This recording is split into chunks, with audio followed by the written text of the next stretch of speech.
أعوذ بالله من الشيطان الرجيم بسم الله الرحمن الرحيم. Many faces who within themselves they think, you know what, brother, I got a long time to go, man. I'm young, brother, I'm young. My brothers, I've had the most interesting 5 weeks of my life. I've buried almost 8 brothers in the last 5 weeks. All of which were under the age of 25. All of which were under the age of 25 years old.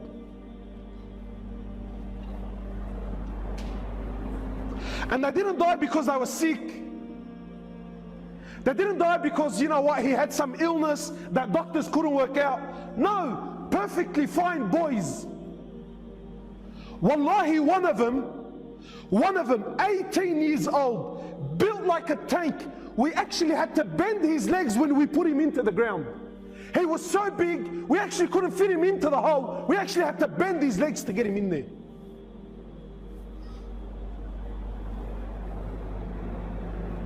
8, under the age of 25. And ask me how many of them prayed. None of them.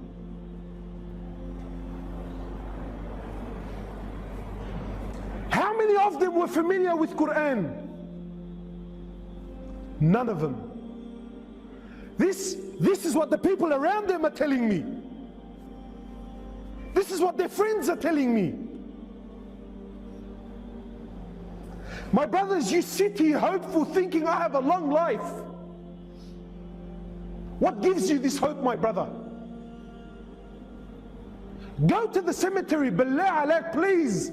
I urge you, go to the cemetery and look and read the tombstones. But gone are the days when, you know, wallahi, I remember growing up, death belonged to Abu Ali and Abu Ahmed, who's done Hajj, and all of his kids are now married, and you know, he's got grandkids, he's 70 years old, he's croaking a white beard. Those days are long gone. You know, I'm 30 now, and for the most part of my life, every funeral I went to was in the old section of Rookwood Cemetery. In the last few years, we filled up that one, plus 2 new sections that they gave us, and we're already halfway through the new one that they gave us. And 70% of these people that are buried there, 70% are under the age of 35 years old.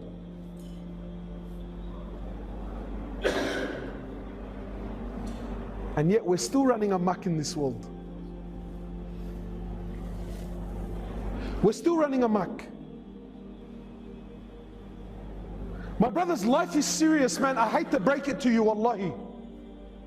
You know, I can sit here and give you this nice, beautiful talk with the Indian background dancers, ïSLЯМ Hindi. I can do that for you, inshallah, and make you feel good. You know, brothers tell me, brother, why have you become so pessimistic? Why don't you speak about the mercy of Allah, the rahmah of Allah? Give people hope.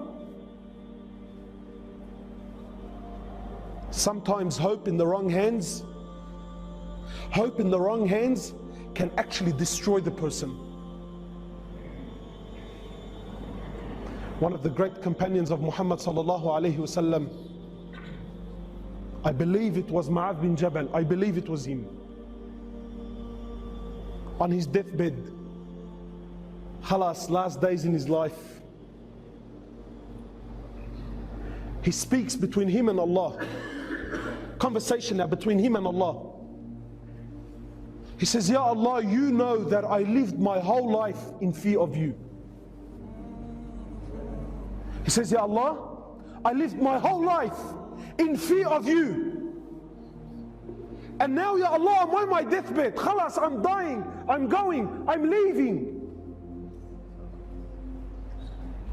Now, Ya Allah, even if I wanted to do something, I physically can't. Say, Ya Allah, I'm asking now I'm knocking on the door of your rahmah. Ya Allah, now I'm knocking on the door of your mercy. He says, I lived my whole life in what? In fear. But now, Ya Allah, khalas, I've reached an age where even if I wanted to do something, I can't.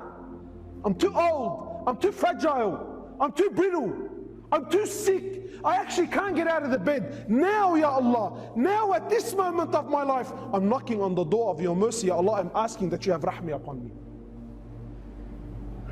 I ask you, my brother, sincerely, did this companion not know the verses of rahmah? No, he knew it. But he knew, my brothers, that his life is serious. Brothers, you only get one shot. There's no coming back. There's no coming back. You only get one shot at life. The choice is yours. The choice is yours, wallahi, wallahi. Brothers, I'm lowering them into the ground, and the faces around me are crying, and family is breaking down, and people are in confusion. Wallah, it was an accident. Wallah, he wasn't supposed to be there. Brother, he was at the wrong place at the wrong time. This is rubbish. It's rubbish. My brothers, in Islam, there's no such thing as wrong place, wrong time. Do you know what you're saying? Indirectly, what you're saying is Allah made a mistake when a'udhu billah. No, my brother, he was at the right place at the right time, and that's how Allah subhanahu wa ta'ala wanted to take his life. So I ask you, my brother, how will you be when Allah subhanahu wa ta'ala takes your life? Why is it that we're 20 and 25 and 26 and 30 and we still feel like we're young? Brother, what made you young?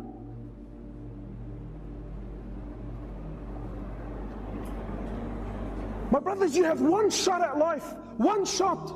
There's no coming back. You can't come back to fix things up.